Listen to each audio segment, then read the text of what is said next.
What's happening, everybody? Welcome to the Awesemo Off Week Golf Podcast. I guess it's an off week, but we're still going to talk about two golf tournaments here. I am Jason Rouslin. Find me on Twitter at DFS Golfer23, and I'm joined by Ben Rasa. Ben, I dragged you into this to talk to me about Euro Tour and even some LPGA. I don't know how I got you to do this, but I must have done some things right. I mean, I didn't send you a bottle of wine that I know at this point. No, I'm still waiting for that. Yeah, man, I was looking forward to a little hiatus. But, we get a couple weeks off after this. This is a very cool, week over in Europe. And then I'll tell you what, I'm on DraftKings. I'm looking around. All of a sudden, LPGA pops up. That was an unexpected situation for sure. Yeah, it sure was. And listen, I'm going to go out and assume that DraftKings did this more for us players than they did the golfers because there's no publicity surrounding it. And one would think, the first time a $40 billion company like DraftKings gets involved with the LPGA, they'd have some pub on it, but there's no pub. So maybe something to come more in the future with those two entities. But certainly nothing at least outwardly talked about, which I found kind of interesting. But nonetheless, they put out contests for us and an opportunity for us golf fans maybe to watch the girls again because, Ben, I'll be honest, my priorities have shifted. And when I was a younger kid, I loved watching all golf, professional golf. It didn't matter. I mean, I was at the Newport Country Club back in 2006 for the U.S. Women's Open. Back in 2012, I was seeing Lexi Thompson as a 15-year-old play at the CVS Charity Classic. So I love it all. I'm just glad that I have a vested interest and can watch it now. But let's start off with some Euro Tour talk. That is where the bigger DraftKings pools are this week. It is the DP World Tour Championship, so the European Tour's version of the Tour Championship. 60 golfers here.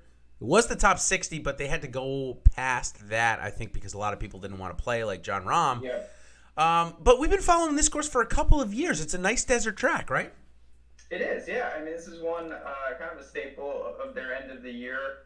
And first thing that stood out to me is it kind of favors the bombers. You get 4 par 5s, and you can take advantage. There is some hazards on some holes, but all in all, unless you're really doing damage off the tee, you can stay out of trouble, you can go low. So I like this course. We've seen it a little, and it's a strong field, not one of a typical Euro event. Yeah, and some of the past winners, at least that are here in the field this week. One that is not Jon Rahm. He won last year, so kind of goes to show you that certainly bombers can win on it. That's kind of how he does his game. But other golfers like Matt Fitzpatrick, Danny Willett, Henrik Stenson, Lee Westwood, those guys aren't bombers by any stretch, but certainly get it done. So I would say this course, given the fact that Matt Fitzpatrick and Jon Rahm have each won on it, kind of lends to pretty much anybody that is putting well and hitting their irons well. It's got a chance here. So some of the top options, Patrick Reed. Man, they absolutely love this guy on the European Tour. Don't know what it is. What do you think it is? Because, I mean, he's pretty much owned them in the Ryder Cup, so I don't know why they love this guy so much. Yeah, I mean, he goes over there, has plenty of success, and honestly, you kind of have to take notice because he's someone, he always comes ready to play. I wasn't shocked to see him as the highest priced guy, 11-5, but at the same time, you do have other options. It's not like we have Rahm or Rory, but you've got other names in Hovland, Morikawa, Sungjae, some of the tour regulars that we see on this side of the pond. Yeah, and certainly Patrick Reed getting offered the lifetime membership there on the European Tour. It's interesting. You go look at his finishes, and, geez, it's been a long, long time since he's missed the cut over on the European Tour. Obviously, won't have to worry about this week, but certainly they love him. They set up the golf courses the way he likes. I guess you can certainly tell from his social media post that he likes playing over there. I also found it interesting that he would be priced above somebody like Ty Hatton, who maybe has had a stumble recently at Augusta, but for all intents and purposes, Ty Hatton has played probably, other than Dustin Johnson, some of the best golf since we've returned from COVID. Oh, no doubt. I mean, the only knock on Hatton, and it's certainly a big one, he's performed worst in the biggest events. His majors were terrible this year, but if you just look at longevity, if you want to treat, I know every tournament is not equal, but if you did, it's hard to argue with a guy who's been that almost dominant in a lot of situations. So I totally get that. Obviously, this is not a major, and he's more than comfortable having plenty of experience over here. Yeah, a couple of, since 2014, he's obviously been here every year. That's kind of when Hatton burst on the scene. He's had 3 top 10s, a runner-up finish. Last year, during his bad stretch, actually, he wasn't playing that great this time last year, so he came 46th, but not worried about that. One thing that I found interesting, and one of the maybe biggest chatters of the week, just of golfers, is Colin Morikawa and Sung Jae Im, as they didn't play one time in the regular season over on the European Tour. Sure, they played in like a WGC and a major, and that's how they qualified for this, but no regular season European Tour tournaments. For me personally, I don't care. I don't care if they played none or all of them and they've got a chance to win this week. That's all that matters. I like watching them play golf. For you, I mean, I know some of the writers that follow the European Tour, they weren't too thrilled about this. What say you? Do you care about it, or do you just like watching these guys play golf like me? Yeah, I don't care. I mean, I totally get, I guess some of the purists or whatnot. It's a legitimate, I think, reasoning, but I don't care. These guys are some of the best in the world. I think overall it's probably a net positive for Euro. It gets eyeballs that maybe wouldn't care over there because they see some names that they're familiar with, and that's a good thing because there's a lot of players in this field that we're going to talk about that aren't over here, and they should get exposure. So any exposure to them is a positive. Yeah, and especially when we talk about Morikawa and Im, I mean, 2 of the game's youngest stars in it. So I love that. Again, like I said, I could care less that they didn't play any over there. It really brings eyeballs to the tour. Totally agree with you on there. So now let's talk about their golf, as the regression set in for the major winner, first-time major winner, 23-year-old Colin Morikawa. It hasn't been an easy go of it, Ben, since the PGA Championship win. Do you think this is more of him trending toward what his baseline is going to be? Or is it just a bad stretch and he's going to return to that elite form here pretty soon? Because it's been a little while since we've had a top 10. It has been. I think certainly we know, I feel very strongly saying that top-end form is still there, and we're going to see it time and time again. I think the one thing that was overblown with him was the consistency. He started out, hadn't missed a cut. He ripped off a ridiculous streak to begin his career. That, I think, was some fool's gold, and now we're seeing he's not going to bring it every week. None of these guys do. You're going to get some ugly performances in there, and then you're going to get some where we see him just dominant with the irons and taking down tournaments. So consistency, I think, will take a bump down, but that top-end talent is still certainly there. Yeah, absolutely. I think that he was operating at such a high level, especially with his irons, that some of us thought he could really maybe continue to do so. But when the irons go, first of all, when he's not putting the ball in the fairway, that's a key for Colin. When he's not putting the ball in the fairway, his irons aren't going to really have a chance to flourish. But it's been the putter that's really been bad. If you look at his strokes gain stats, I mean, still in his last 3 starts, we've gained over a stroke on the approach twice. So it's not like the irons are far, but the putter has gone bad. He's lost over a stroke and a half twice in those 3 starts as well, and lost all 3 of them. And what I found interesting, Jazz, that I wanted to bring up to you, he's been switching putters like almost every other round. So clearly there's a little bit of headspace going on with Morikawa on the greens. However, if he's got a bunch of 5-footers this week, I'm sure he'll have a chance to compete. So at 10,500, not playing that great golf, I expect a little lower ownership. Is this a guy you're looking to put in your lineups first, or do you think the form is not quite good enough for this price? You know, like I said, I always am going to have some interest, especially if Morikawa is lower owned because of that top end. But you just mentioned he's clearly searching to an extent. I'm not saying I'm overly concerned, because I'm not. But if I had the choice, I would take $200 discount. I'd just go to Sanjay. I think he's a little more consistent. Obviously, he's coming off an incredibly impressive runner-up at the Masters, and just this guy, he's had ebbs and flows just like Morikawa. Yep. It hasn't been perfect for large stretches here and there, but I actually think his game translates well to this course. Certainly comes ready to play. I take Sanjay Im over Morikawa if I had to choose. Yeah, and Sanjay Im, interestingly enough, I mean, he had a letdown week there at the RSM Classic, where his approach game wasn't very good in that one round at Seaside. But he was coming off of his career best finish, obviously, at Augusta, coming in second place. So I don't read that much into it. Now we get him for a guaranteed 4 rounds. Prior to Augusta, though, he hadn't been playing that great. And that's why I didn't end up getting to him at Augusta at 7,500.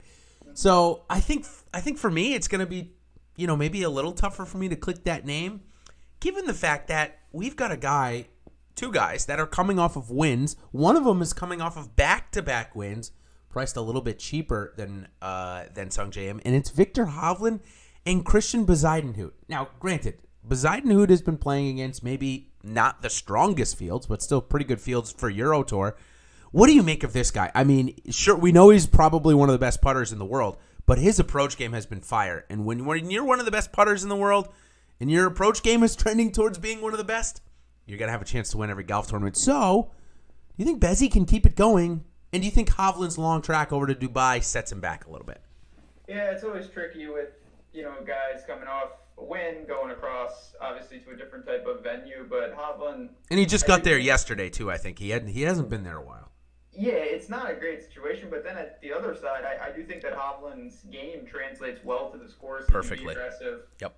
Can really lean on the driver if he wants to. And then you got Bezuidenhout, he's a talented guy. Obviously, when you're winning in South Africa, it's not the same. It's just not. But that's not to take away what he can do. And we've seen it. I mean, in WGCs and majors, he's got some experience. Nothing extreme, but at the same time, he's dealt with fields much stronger with this, and you mentioned when you can putt like that, it doesn't take that big of jump tee to green to really get in the mix. Yeah, no doubt. And he's really bursted on the scene here. I mean, this is going to be his second time coming to this course. He came in 12th here last year, so certainly in my player pool, I think with his price continuing to rise, and even given this field relatively strong, I think that not a lot of people are going to try and go to him.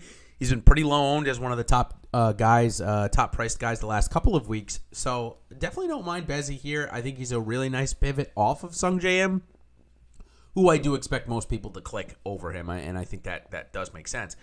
The last two guys, or two other guys I should say, not last two that I want to talk about in the top end is two English guys, Tommy Fleetwood, who seems to be trending in the right direction, and dejected Fitzpatrick trending in the other direction. Now, I say dejected Fitzpatrick because I watched this guy at Augusta, and obviously they allow you to watch every single golf shot. And I swear, after every single shot, whether it was good or bad, the guy looked like he was going to take his club and slam it into his caddy's face. I mean, it just looked awful.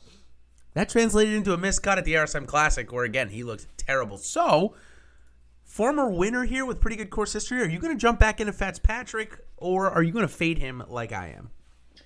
Yeah, I mean, listen, I'm a Fitzy guy. I obviously think that you can go to him because these are the most talented players in this field. But I would say if I had to, similar to what I talked about Morikawa, I'd go to Matt Wallace at 9,700. Right below him. To me, he fits the course better. His form, you're not going to get overly consistent. But when you get that top end from Matt Wallace, we've seen it time and time again. He's a great scorer. He's a damn good player, obviously. And I do think ownership won't be there in any large way, so I'll go to Matt Wallace if I had to choose between the two.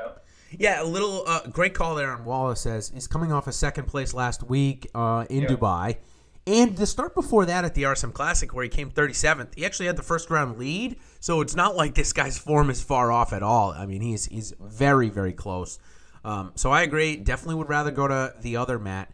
Now, how about Tommy Fleetwood? The guy has done nothing but putt on the PGA Tour, but found himself into the top 20 at Augusta. Now coming back to the European Tour where he does very well most of the time. He's got a couple of top 10s here at the Jeremiah State Club. So, Tommy Fleetwood, interest of you, or is the ball striking just not good enough for the $10,000 price tag? Yeah, I mean, it's hard with him. We've talked about this a lot when, doing Line Before Lock for the PGA Tour. He goes to Europe and he seems to find some things, and he doesn't always bring it back. But you got to consider him here. You've mentioned he's got experience. He's obviously staple of the Euro Tour, and I don't think that price is too tight. There's a lot of guys up and down the range that you can go to. So I wouldn't fault anyone if he wanted to take a discount off someone like Reed or Hatton to start with Fleetwood. It's just a little more volatility. I feel much more confident in Reed playing just good in the sense that he's not going to kill you, but Fleetwood certainly has that win equity, and that's dangerous. So this is the last professional golf tournament for the men's side in 2020, a crazy, weird year. The reason why I bring that up is because one of the weirder qualifications for the Masters is if you're in the top 50 in the world at the end of each year, you get that Masters invitation. Now, if you're not in the top 50 and you're right around there, like one of our favorites and one of golf favorites, Ricky Fowler, he'll still have a chance before March, I think it's 21st, to get into that top 50. But somebody who's streaking into the season close and has a chance with a really big finish here to move inside that number is Bob McIntyre. He's got a third-place finish in Cyprus and then followed that up with a win. A sixth-place finish at the Alfred Dunhill as the odds-on favorite. Then, 19th last week, didn't play great in Dubai. Comes here pretty highly priced. But given the fact that he's got a lot to play for and playing well, is Bob McIntyre in your pool this week? I get it. I mean, you just summed it up nicely. This is a guy that he's not as big of a household name as the guys around him, but he's playing really well. And he's done it over here in Europe for a while now. Got some talent as a young gun. I still think that you're probably paying for a lot of it, though. That's my one problem. Like, these good finishes, it makes me interested, but the price is kind of trending high, paying for what he's already done. And you look at guys like Andy Sullivan, like Thomas Peters, EVR, they're a discount to McIntyre this week. And for me, those guys' just long-term track record, I trust a little more, even though there's no denying the recent form. I think for me, it's going to be now the prize pools or the contest, that DraftKings put out this week. I think he's a really good target for that $12 contest, $25,000 at first. Because I do think exactly what you just said. A lot of people are still warming up to this 24-year-old from Scotland, where they'd rather just go to a guy like Thomas Peters, who's cheaper there this week, and certainly a name that they know. Even Eric Van Rooyen is a name that is cheaper and that they know. So I like targeting McIntyre in the GPP. I think the price is likely going to push me off of him in the $500 tournament there for me this week, because I like to go a little bit more top end. I'll likely try and get in Reed or Hatton. I just think coming in, they're the best golfers, and I like to play them. It'll be interesting to see what we do with Hovland. So we've pretty much done all of the top-end guys. We'll go to the mid-price guys here in a second. But let's say you're doing a single entry like me in this high-dollar buy-in. Out of all the guys we just talked about, give me the one, or if you want to, give me the two that you're putting in your lineup this week.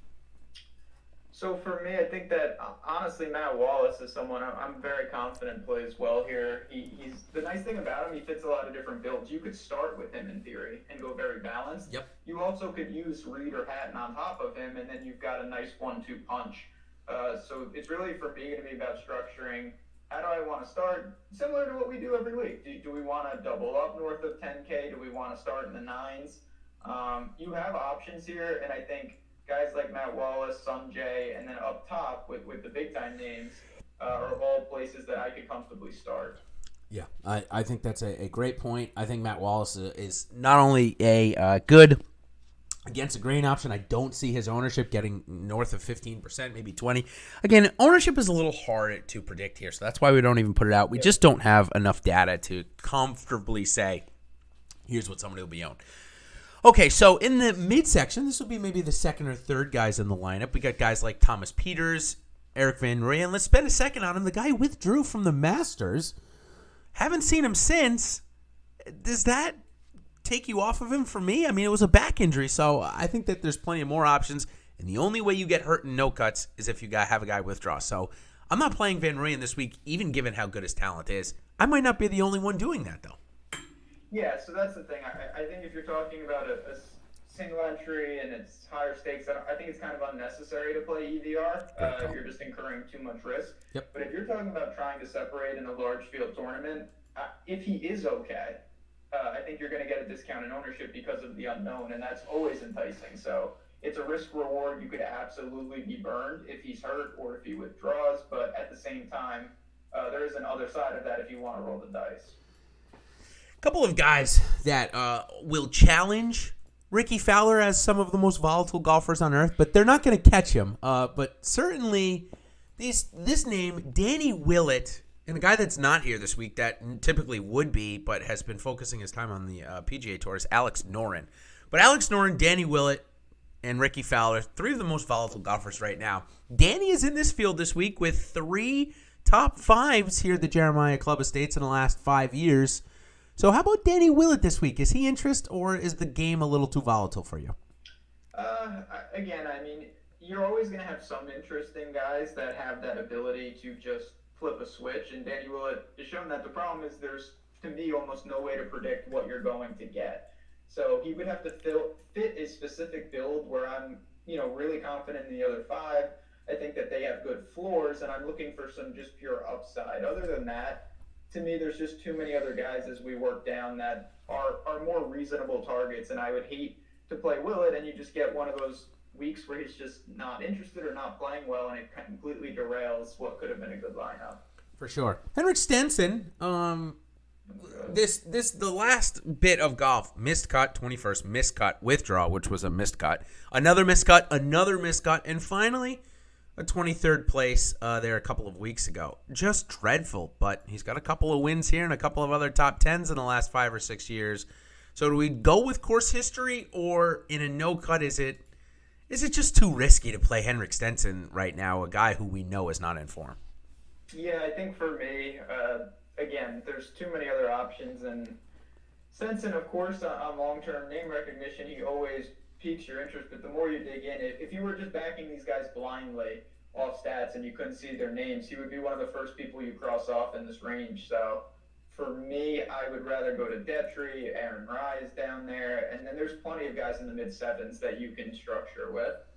Yeah, absolutely. And it looks like, if I guess I'm not mistaken, it maybe looks like the Euro one, the Euro contest. They've still got a couple posted out there.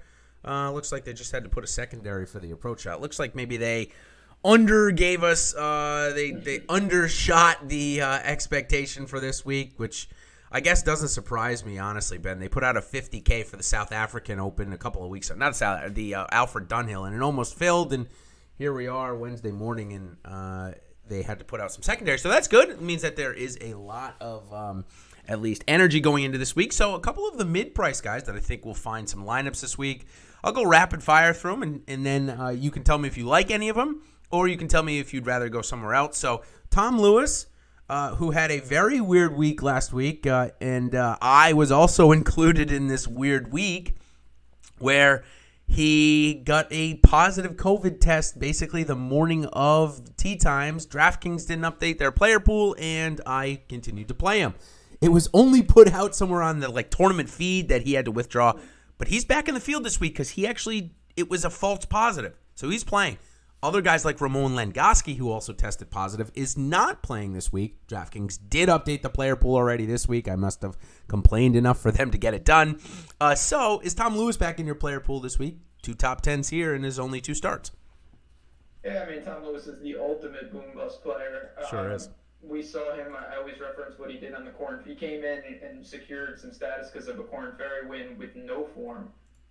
To me, Aaron Rai is right there. Burmeister is right there, who's a mega bomber. These are some of the guys that I'd rather roll the dice with. Kind of just more for me. Tom Lewis, I never know what I'm going to get. And you just look, he has too many tournaments that take you completely out of it. I guess that's the easiest way for me to summarize how I feel about him. Yep, I think that's a good call there.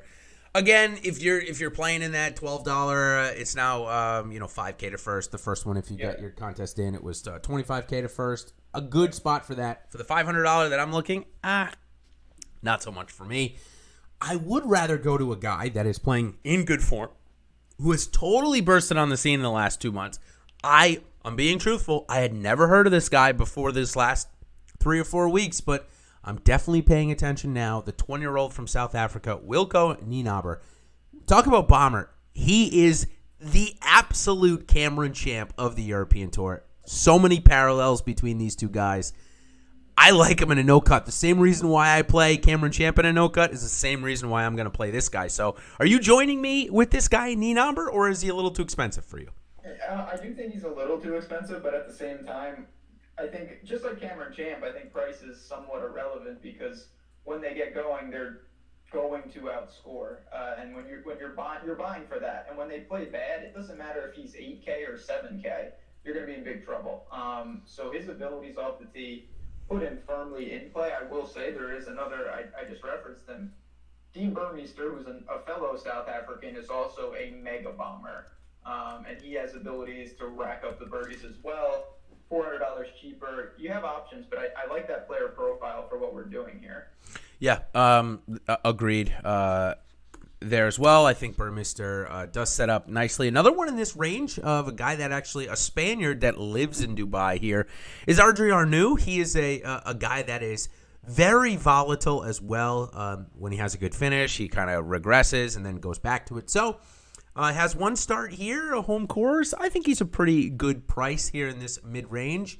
Any thoughts on him, or another guy that has found some really good success here in the desert and also had a pretty good week last week at the Dubai Championship? It's Ross Fisher and Renato Paratore. So 3 names there: Arnaud, Fisher, and Paratore.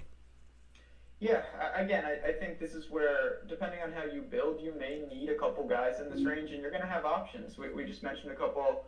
Arnaud is someone that I think you've actually brought to my attention several times when we've talked Europe over the course of the year. Pretty consistent player over there. Paratore, kind of the same. You're not going to see them over this side on the PGA Tour, but they have some pedigree here, and they're playing well. Ross Fisher is a guy. I mean, we used to see him in WGCs, things like that. The form really fell off, but it's starting to come back. I think if I had to order him, though, he would be third behind Arnaud and Paratore in that order. So I'm not sure I would get to Fisher, but the other two I firmly think are in play. Yeah, I'm with you on that.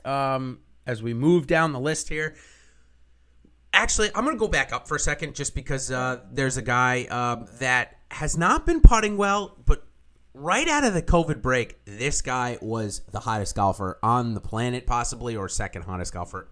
Let's say in the top 3. Tailed off a little bit, but if you dig in the strokes gained numbers, it looks like he just had a pretty cold putter. It looks like everything else was pretty decent as I look here. At the Alfred Dunhill, it wasn't, or I'm sorry, at the RSM where he did play, it wasn't great, but he bounced back, tee to green in last week's start. The putting wasn't good. It's Rasmus Højgaard. This guy definitely has top-end talent. The young guy out of Denmark, I believe. 7,700, it's a no-cut, so we don't have to worry about maybe a bad putting day. Is this guy on your wavelength, 7,700? So, I mean, there's no doubting the talent. We've seen him a couple times come over, and we saw earlier in the Euro Tour. I mean, he can get it done. The bigger problem I have is just an opportunity cost thing. I mean, I can make a case for him, and I think that's why he's probably in play, but you're going to sacrifice Arnaud or Burmester or Juice Luton, Detry. All these guys are in the neighboring range. So for me, it's going to be hard for him to have shares because there's so many other guys I have ahead of him. Yep, I think that's viable. I think I'll probably end up with a couple of shares because I believe in the talent level, but there's a lot of guys in that range. I think that he's probably priced up at the $7,700 range because of that form that was out of COVID, rather than guys like Paratore and Fisher who seem like they're playing better right now, but priced cheaper. So, all right, now let's go into the cheap range before we give 5 or 10 minutes to the girls here. The names that I have written down below 7,000: Marcus Schindholt, who played pretty decent last week and has a good history here. Sam Horsfield, who won a couple of times there right out of COVID. Garrett Higo is a 21-year-old from South Africa. Missed the cut the last 2 weeks, but ball striking looked good. His short game was absolutely terrible, but ball striking looked really good. Connor Smythe, right? I think that's how you say it. Anyways, the 25-year-old from Scotland coming in off good form, and Grant Forrest, also a 27-year-old from Scotland coming in off good form. Those are my cheap options. Do you want to add any to those? I just want to talk about Grant. The last guy you said, Grant Forrest, coming off a 6 last week in Dubai. This is a guy that I've had my eye on here and there. No major breakthroughs or whatnot, but again, this is why this field, to bring it all the way back to the top, these guys are filling out the bottom range. He's 6,200. In a lot of events that we're used to playing, when you're talking about guys that low, the caliber of player really drops off. To me, of course, there's some drop off, but these guys are not that far off between them and the guys we just talked about in the mid-sevens. So maybe their form has regressed, but at the same time, they've got that talent, and I feel pretty comfortable taking a guy, even 2 possibly, from down here if it allows me to play, Fleetwood and Hatton, or Hatton and Sanjay and Matt Wallace. A lot of combinations up top. Yep. No doubt about it. So, I think a fun week ahead on the European Tour. Again, the course is really pretty. If you're into the PlayStation PGA Tour 2K21, they do have this course on there. You have to search for it. I think it's called the Jeremiah Estates, something like that. But again, fun course, should set up for a pretty good week. But it's not the only golf tournament going on that DraftKings gives us contests for. Of course, we teased it at the top. The LPGA Tour finally gets their spot on the DraftKings lobby. And we've got, obviously, a major going on. So all of the good players are here. A little different. It is the U.S. Women's Open. It's going to be played at two courses in Houston, the Champions Club, Grand Cypress and Jackrabbit. Both of them measure, around 6,500 yards or so. For the girls, that's pretty average, maybe a little bit on the longer side. And what I want to talk to you about, though, is a couple of golfers that play. Now, I know that you probably don't know that many, and I know that it's always changing, especially with the talent that is coming over from Asia. I mean, these Asian girls that are playing now are just superb. They don't miss fairways. I mean, I was looking at the driving accuracy of the field as a whole, and the driving accuracy of the field as a whole is so much higher than the men's. It's insane. They literally don't miss fairways. So then it comes down to iron play, of course, and putting. So we'll talk about some of the top options here. I'll just kind of give you a couple, and if you have anything to add, great. Sure. If not, then you can just say, "Yep, go with this one." So I'll first start off with the highest priced golfer in the field, and that's So-Young Kim. She's coming on back-to-back wins in her last two starts. Now, typically you and I, at least me, I don't typically play winners all that much, and this girl's won 2 times in a row. So highest priced golfer in the field in great form. I think I'm going to probably go down to Maverick McNeely's girlfriend, Danielle Kang, instead in my lineups. She hasn't missed a cut in the last 18 weeks, has a win in 2 other top 5. So just for pricing, I mean, do you think we need to get this girl, So-Young Kim, in there, given the fact that she's won 2 starts in a row? I mean, obviously, when you're talking about the top of the board, just like, any PGA or Euro, these are the best players in the world, and Kim has shown that. I will say I did a little digging on Danielle Kang, and she's one of the many. You already just kind of talked about this at the top. Just the greens and regulation machine. These girls, their ability to your green to get it there, and then obviously you got to make the putts. But that's something even in a U.S. Open type you need to do. That's step one. So for me, if I do throw a lineup or 2 into this, that's probably where my focus will be. And Kang was someone I did notice when I was looking at that. Yeah, I think she's got the upside. As we move down a little bit, I think maybe the consistency award goes to a young Canadian, 24-year-old Brooke Henderson, who bursted on the scene similar to Lexi Thompson as a teenager and similar to the next golfer that I'm going to talk about as well. Henderson from Canada, 3 straight 6th place finishes in her last 3 starts. And she's got a second back at the Anna Inspiration. So 2 top 10s at the major. And in fact, of the top 10 price golfers on DraftKings, she's the only golfer to have top 10s at both of the last 2 majors, the Women's PGA and the Anna Inspiration. So Brooke Henderson, she is the first click in my big dollar lineup that I have, the $275. And I expect her probably to be one of my highest owned in the MME slate. I just love the consistency, and her game is pretty stellar. If her putter wakes up this week, I think she could have a chance to win. Yeah, I mean, one of the first things that I was just looking at is so many are super consistent. When you look at made cuts, even top 10s, their ability to churn out top end finishes is a little different. There's not as much volatility. And that kind of gives you the ability to structure a little different when you build. You'll have the opportunities as you work down the board to take some shots, maybe on some players who don't have as much resume or as much pedigree, but someone like, obviously, Henderson up top, you just look at it, 5 top 10s, 7 out of 8, pretty damn consistent if that's where you want to start. Yeah, no doubt about that. Next girl I'd like to chat about here is, now, we don't have a lot of stats here, but of course the LPGA Tour keeps some statistics. They keep what I would call the old age statistics, scrambling average, overall putting average, which actually does putts per round. driving accuracy, fairway accuracy.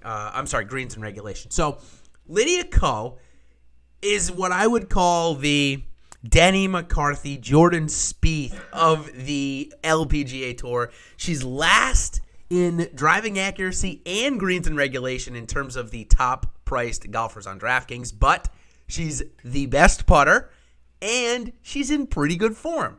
So when you're looking at the stats and you see her being the only golfer to hit less than 70% of her greens and less than 70% of her fairways, at $8,900, is that starting to be an okay price for that? Or are you trying to find somebody that might be a little bit more consistent at a U.S. Open?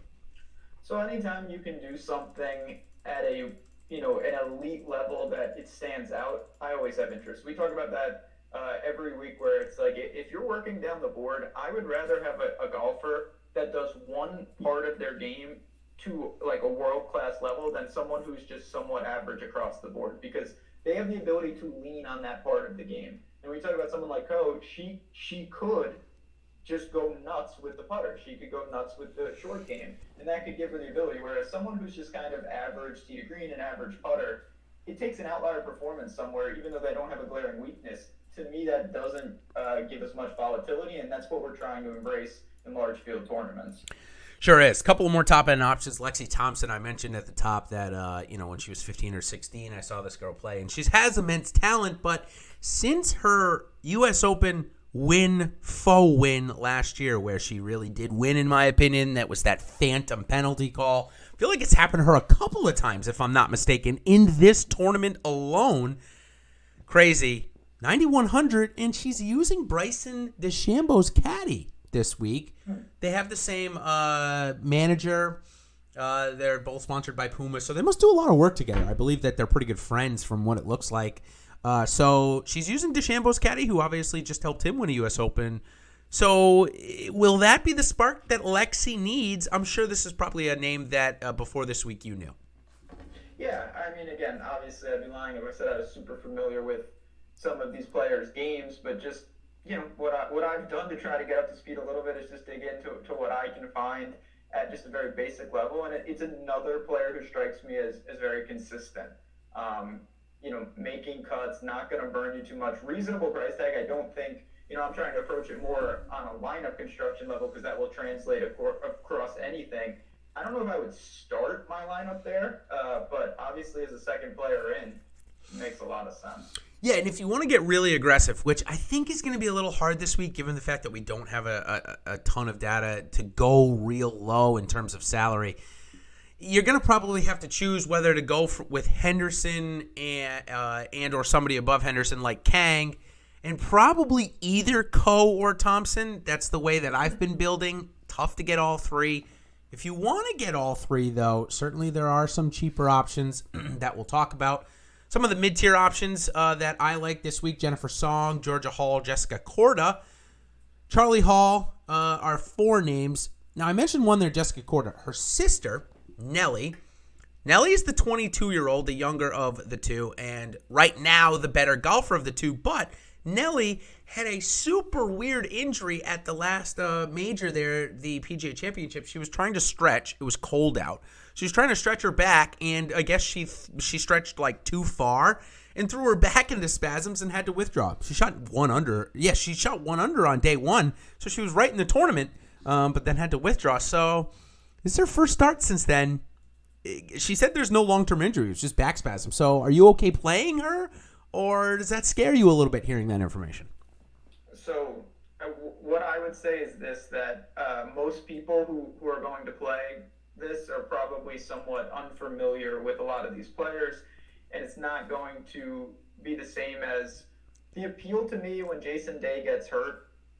He's in the field the next week, as everybody knows and everyone's scared. Yeah, that's a great point. At really low ownership. I don't know if that's going to happen in a situation like this, because I don't know how many people are even aware of these type of situations. So for me, you're incurring too much risk for not enough reward on the ownership side. Yeah, I think we again, like you said, we don't know. If she ends up coming in at 5% owned because the people that are playing see that, then she ends up obviously becoming a decent play. But because we don't know what's going to happen, obviously people that are playing might just see that she's one of the odds-on favorite, one of the top Americans out there, And at 9,600, she would present a decent value off of Danielle Kang. So I think that's what you're suggesting might end up happening because people maybe not follow it as closely as I just suggested. So, all right, couple of more in the mid-tier range now. Angela Stanford coming off of a win there in Dallas. Obviously, Dallas is not Houston, but she is a Texas native. 7,700. I feel like she presents some decent value. Other ones along that same line, Stacey Lewis. This is her home course. Her and her husband are both members here. So she's at 7,400. Really seems pretty cheap. I expect, honestly, that's been widely talked about. I expect that to be really highly owned. Does it make you interested to play? I mean, we don't have much information, but that is one of the pieces that's been pretty widely available. I suspect her ownership is going to go through the roof because of that. Probably. Again, when less information you have, the more, I don't want to say it's a narrative, but at the same time, the more those type of things hold weight because everyone's looking for information. They see one fact, and I'm guilty of it too. Yep. That's all I know about her, and now I'm like, oh, okay, that's something I can go off of. So got to keep that in mind. It's still a balancing act. I will say, this just shows what I'm bringing to this segment. Let's do it. I put out a tweet asking who is the griot of the LPGA Tour. One of the names I got was Kristen Gilman, who is 7,100.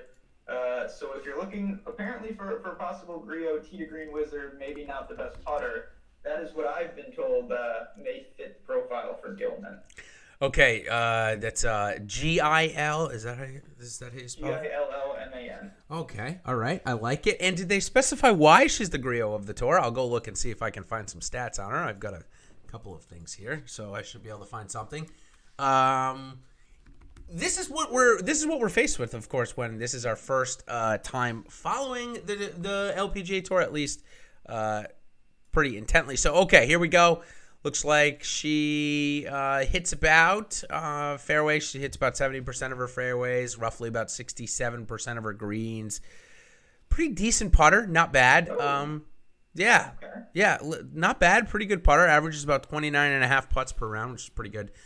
Over 3 birdies per round, which is good. That's a little bit higher than most of the girls around her. So, yeah, I can buy that. Listen, we're going to need to buy any type of stuff like that. We're just going to have to try and buy it a little bit. Now, I will say there's a golfer priced right around here. I had not heard of this girl before, so I'm not trying to say that I know a ton about her because I don't. But her odds are the lowest in this range, and she's playing really good golf. It's not on the LPGA Tour, though. It's on the Korean Tour or an Asian Tour. It's Seyoon Woo Bae. I don't know if she has any relation to Sang Moon Bae, who is obviously on the PGA Tour. I'll have to look it up, but she's only 125 to 1 to win, and on my screener, it looks like she's in very good form right now. She might even be ranked number 1 in terms of my recent form model. She's got a first, a 23rd, a third, a ninth, a third, a second, and a second in her last 6 or 7 starts. So that's pretty good, Ben, for a 7,100 golfer. That was a name that I had written down. Another one that I had written down is the number 1 amateur in the world. And we've seen plenty of men amateurs come out and be a force to be reckoned with. And this girl's already done it. Rose Zhang played at I believe the Anna Inspiration. I believe she even came in the top 10 in one of her first LPGA Tour starts. So Rose Zhang, I won't say I'm all in, but I love this play this week. No stats on her, so I can't imagine many people will get to her. Number 1 amateur in the world. Did I do enough to convince you to play her? So the only thing, like I said, I'm going to take the approach where I think my only value add is on the lineup construction side. Yeah. And one of the things, which is why I wanted to jump on with you, because obviously you've done the work on these players, and I am just unfamiliar. And I think I can bring the kind of the mindset of what an average person might be doing. And I know one of the biggest things is the ability to check the box score right on DraftKings. So if you're finding golfers that have no stats, that cuts made, it says 0 for 0 or 1 for 1. You're not going to get the ownership that you should because people don't want to go to other sites and do the research. Whereas if a girl, if you look and it says 13 for 13, it's like, oh, I'll play her. She's super consistent. So You just brought up 2 names that are probably under the radar for the average person. And again, I think it's an easier sell when you're talking about tournaments for people that we just don't have that information on. Yep, Definitely. So that one was Rose Zhang. She's coming in at flat 7,000. Another golfer that I really like this week. She was the inaugural winner of the Augusta Women's Amateur that they held last year, and it's Jennifer Kupcho. She just graduated last year, a young girl with a ton of talent. In the last 10 weeks, she's got 3 top 11s, no missed cuts. Coming in at 7,400. I've been watching this girl since she turned pro, since she won that the Augusta one, and she's got all the talent in the world. She deals with migraine headaches, which I know is not something we talk about a lot, but certainly can affect her play. I haven't read any reports that she's got any this week, so I am all for it. 7,400. I love pairing her with Zhang. I think it allows you to do a lot up top. Another name that I'm going to throw at you, 7,200, working off of back-to-back top 5s, and one of the best swings on the LPGA Tour. This one I have watched quite a bit. Anne Van Dam. She has been playing some really good golf and some good swings, so I like her this week. Any of those names, the Kupcho or Van Dam, you probably know Kupcho from the Augusta one, but what I like here, it allows you to do anything you want up top. So do you think that rostering, like you said, it seems though the variance in the LPGA girls up top is a lot less than what we get for the men's tour. So do you think that adding 3 of these below 7,500 girls in here to get a bunch of the combinations of the girls up top is the way to build this week? I would say so. I think that kind of like that hybrid balance look, what I'm envisioning, I don't think I'd be too excited to dip into the low 6s. Yeah. Where I don't see much. And what I could gather, there isn't much. But the lower 7s, you just talked about, you have a mix of players that we do have some information on and are some regulars that maybe will be more familiar, and then a couple, an amateur as well as a couple other players who don't have as much information. I think that's where you're going to get some leverage in terms of ownership. You pair them up with some of the big-time possible favorites, potential winners of this tournament, mix and match in those 2 ranges. I think that could be an effective build this week for, again, this is the first time we're all doing this on the DFS side, so that's going to breed uncertainty. That's going to create opportunities, and if you have a plan of action that you can execute, you can hit the ground running while other people are playing catch up. All good calls there. So, all right, I think we've hit pretty much, we're at the 7,000 range. Both Ben and I have said, we really don't know that many people below. I'll give you a few names. Again, I do like playing amateurs from time to time. I think this is an event that you can do so.